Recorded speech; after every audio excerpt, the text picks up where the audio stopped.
엄마, 표정이 왜 그래? 여기 오고 싶어 했잖아. 엄마의 표정은 내 기대와 달리 어두웠다. 여행이고 뭐고 당장 집에 가고 싶은 눈치였다. 바리가 보고 싶어서. 맡겨둔 강아지 바리가 생각나서 마음이 편치 않은 모양이었다. 우리 집엔 막내이자 모두의 귀염둥이 바리가 있다. 형이 결혼하면서 집을 떠났을 때 그 빈자리를 채워주겠다며 선물해준 강아지다. 처음엔 엄마도 나도 부담스러워했다. 난 아직 강아지 키울 준비가 안 됐어. 그냥 데려다 키우는 게 아니고 공부도 좀 해야 한다더라. 엄마는 걱정스러운 얼굴로 말했다. 나 역시 강아지가 귀엽긴 했지만 갑자기 책임을 맡기엔 준비가 안 된 상태였다. 안 키워도 되니까 일단 보기나 하자. 결국 우리는 강아지를 보러 갔다. 작고 연약한 강아지들이 뛰노는 모습이 눈에 들어왔다. 형은 말했다. 포메라니안 키우자. 귀엽고 인기 많잖아. 나도 포메라니안을 생각하고 있었는데 형과 생각이 같았다. 그런데 엄마가 딴소리를 했다. 난 저 아이가 더 예쁘네. 엄마가 가리킨 녀석은 말티푸였다.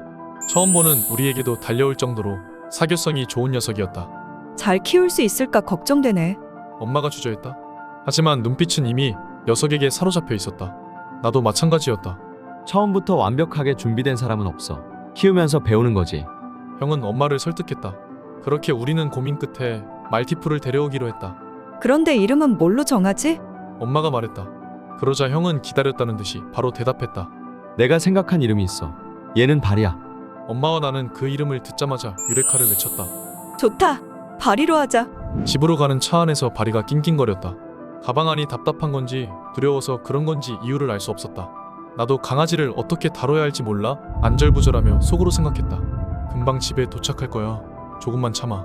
집에 도착하자마자 바리를 풀어주었다. 대개 처음 온 강아지들은 주위를 낯설어하고 주저한다는데 바리는 달랐다. 온 집안을 뛰어다니며 금세 적응에 막힘까지 했다. 그 활발한 모습에 우리는 웃음이 나왔다. 바리가 우리 집이 마음에 드나 봐.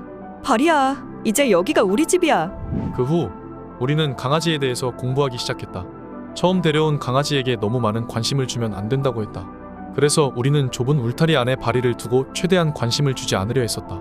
하지만 바리는 우리가 지나갈 때마다 울타리 너머로 달려들며 꺼내달라고 애원했고 그 귀여운 모습을 보면 참기가 어려웠다. 시간이 지나면서 울타리는 점점 커졌고 바리는 울타리 밖으로 나왔다. 바리야, 산책하자. 엄마는 하루에 2번씩 바리와 산책을 나갔다.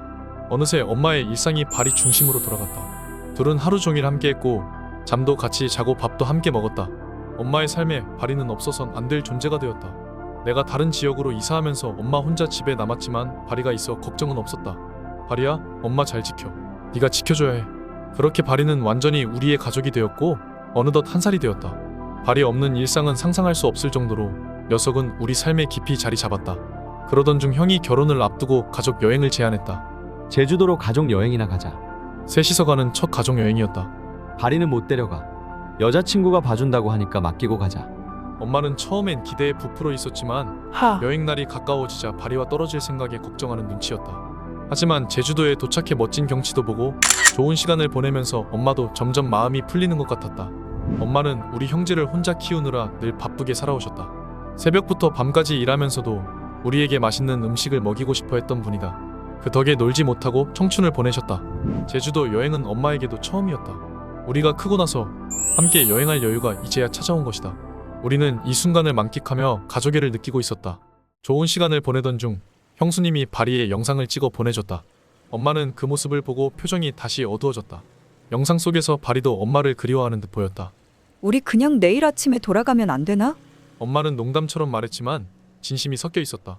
엄마, 이제 겨우 하루 지났잖아. 형수님이 잘 봐주고 있으니까 좀 더 있다 가자. 하지만 나 역시 바리가 보고 싶었다. 우리는 여행 내내 바리를 생각했고 집에 갈 시간이 되자 바리를 볼 생각에 설레기 시작했다. 특히 엄마가 가장 신난 것 같았다. 바리 보러 가자. 집으로 가는 비행기 안에서 나도 바리를 만날 생각에 마음이 들떴다. 바리는 우리가 잠시 나갔다가 돌아오기만 해도 꼬리를 치며 반겨주곤 했다. 그 모습이 그리워서 빨리 만나고 싶었다. 집에 도착했을 때 바리는 여전히 우리를 향해 미친 듯이 뛰어와 반겨주었다. 그 모습을 보니 눈물이 났다. 사랑하지 않을 수 없는 녀석이구나. 그 순간 우리는 다음 여행엔 바리도 꼭 함께 데려가기로 결심했다. 그 후로 바리는 3살이 되었고 여전히 집안의 마스코트이다. 바리는 어릴 때나 지금이나 똑같이 활발하네. 이 모습이 오래도록 이어졌으면 좋겠다. 바리야, 아프지 말고 건강하게 오래 살아줘. 바리는 우리 가족을 하나로 이어주는 존재다. 내 인생 첫 강아지이자 앞으로도 함께할 친구. 오래오래 행복하게 함께하자. 소기담에서는 우리 주변의 작고 소중한 이야기들을 여러분에게 소개합니다. 재미있고 힐링되는 지난 이야기들도 감상해보세요.